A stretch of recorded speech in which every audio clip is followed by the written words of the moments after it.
छत्तीसगढ़ में नक्सलवाद को लेकर बड़ी खबर है। 210 नक्सलियों ने पुलिस के सामने सरेंडर कर दिया। 153 हथियार भी सौंपे हैं। इनमें गुरुवार को बस्तर में सरेंडर करने वाले 140 और कांकेर में पहले आत्मसमर्पण कर चुके 60 से ज्यादा नक्सली शामिल हैं। मुख्यमंत्री विष्णुदेव साय ने बताया कि सरेंडर करने वालों को सरकार की पुनर्वास नीति के तहत मकान, जमीन और 3 साल तक आर्थिक सहायता दी जाएगी। पुलिस लाइन परिसर में आयोजित कार्यक्रम में सभी नक्सलियों को भारतीय संविधान की किताब और एक गुलाब भेंट कर उनका स्वागत किया गया। सरेंडर कार्यक्रम स्थल पर नक्सलियों को 3 बसों के जरिए लाया गया, जिनमें महिला नक्सली की संख्या पुरुषों से अधिक रही। सेंट्रल कमेटी मेंबर सतीश उर्फ टी वासुदेव राव उर्फ रूपेश को अलग से कार से कार्यक्रम स्थल तक लाया गया। रूपेश मां डिवीजन में सक्रिय था और उस पर 1 करोड़ रुपए का इनाम घोषित था, जबकि अन्य नक्सलियों पर 5 लाख से 25 लाख रुपए तक इनाम घोषित थे। मुख्यमंत्री विष्णुदेव साय ने कहा कि आत्मसमर्पण करने वाले सभी नक्सलियों को सरकार 3 साल तक आर्थिक सहायता देगी। उन्हें पुनर्वास नीति का पूरा लाभ मिलेगा।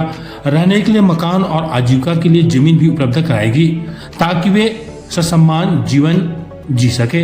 सीएम साय ने कहा, हमारे भाई बहन अब विकास की मुख्य धारा से जुड़ चुके हैं। उन्हें संविधान के प्रति भी दी गई, ताकि वे लोकतांत्रिक व्यवस्था को समझें और अपनाएं। उन्होंने कहा कि बस्तर में अब बदलाव दिख रहा है, सड़कें बन रही है, बिजली और राशन लोगों तक पहुंच रहा है। राज्य सरकार बस्तर के समग्र विकास के लिए वचनबद्ध है। डिप्टी सीएम विजय शर्मा ने बताया कि केंद्रीय गृह मंत्री ने लक्ष्य तय किया है कि 31 मार्च 2026 तक नक्सलवाद समाप्त किया जाएगा। उन्होंने कहा कि यह मान लिया जाए कि तय समय में यह लक्ष्य पूरा कर लिया जाएगा। पुनर्वास नीति के तहत उन्होंने कहा कि कोई नक्सली माता पिता के सुख से वंचित है तो सरकार मेडिकल ट्रीटमेंट तक की सुविधा देगी। उन्होंने बताया कि इस सरेंडर में मान डिवीजन की पूरी कमेटी आई है। गढ़चिरौली वाले वापस गढ़चिरौली लौट गए हैं। केसकाल यूनिट शेष है। कंपनी 1-10 पूरी तरह सरेंडर कर चुकी है। कंपनी 5 से में 1-2 को छोड़कर सभी आत्मसमर्पण कर चुके हैं। कम्युनिकेशन टीम और जोनल डॉक्टर टीम पूरी तरह से सरेंडर कर दिया है। डीआरजी को लेकर उन्होंने कहा, इसमें जो शामिल होना चाहे उन्हें शामिल किया जाएगा। डीआरजी की मौजूद टीम में 10% ही सरेंडर नक्सली हैं, बाकी सभी नए भर्ती हुए लोग हैं। शर्मा ने यह भी कहा कि हमारे कई लोग अब भी जेल में बंद हैं। डिप्टी सीएम और गृह मंत्री विजय शर्मा ने कहा कि नक्सलियों ने महसूस किया है कि सरकार से भी बड़ा कोई है तो वह समाज है। इसी कारण उन्होंने समाज के बीच आत्मसमर्पण का रास्ता चुना।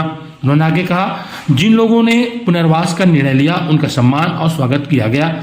मैं ऑनलाइन इस कार्यक्रम को देख रहा था और मुझे यह देखकर खुशी हुई कि वे अब नव जीवन की ओर बढ़ रहे हैं।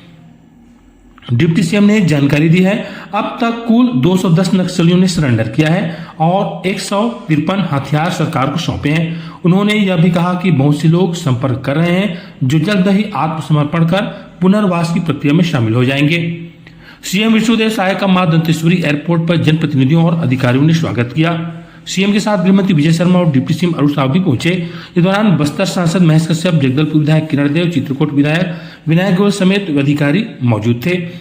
छत्तीसगढ़ में डीजीपी अरुण देव गौतम ने बताया, जो युवा इस तरह से भटक रहे थे वे बस्तर की जनता के लिए लड़ रहे थे, लेकिन उन्हें पता चला कि वे वास्तव में बस्तर की जनता के लिए नहीं लड़ रहे हैं, बल्कि उनका नुकसान कर रहे थे। बस्तर का विकास इतने साल में जो रुका था, अब अगर वे सभी मिलकर योगदान करेंगे तो बस्तर आगे बढ़ेगा। तो कुल मिलाकर जो मैं आपसे कहना चाहता हूं कि माननीय अमित शाह जी के रणनीति के आधार पर, माननीय हमारे मुख्यमंत्री विष्णुदेव साय जी के मार्गदर्शन पर बस्तर में समग्रता के साथ मल्टी डायमेंशनल काम करके संस्कृति के क्षेत्र में काम, खेल के क्षेत्र में काम, technology based intelligence, human based intelligence, NTRO, DRDO, energy bomb disposal squad, ITBP का काम, ये सारे सबको मिला करके भी जो केंद्रीय एजेंसियां हैं उनके बहुत सारे सहयोग को मिला करके, और हमारे विशेष रूप से बस्तर के जवान जितने हैं और सेंट्रल एजेंसीज आर्म फोर्स के जवान जितने हैं, सबको मिला करके आप देखेंगे तो वो जो समय है जिस पर सशस्त्र नक्सलिज्म के समापन की बात कही गई थी, नियत समय में सारा काम पूरा होते हुए दिखेगा।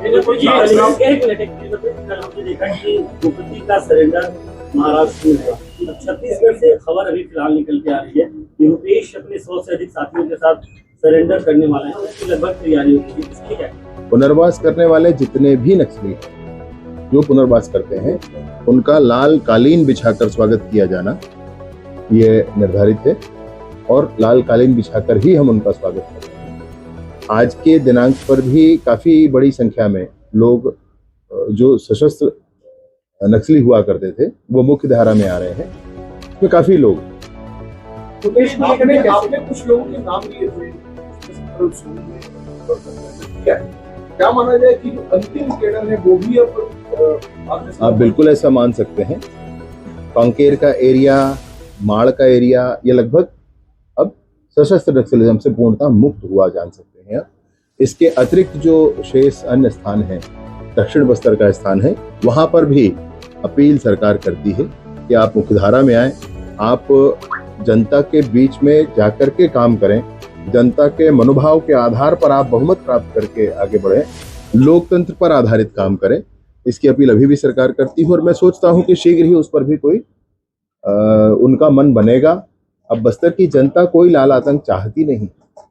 जो कोई प्रोत्साहन कार्यक्रम होगा क्या ऐसे कि जो बड़े नक्सली महाराष्ट्र की तरफ से कोई बड़ा कार्यक्रम ऐसे कार्यक्रम आयोजित करेंगे क्या आप लोग ताकि उनको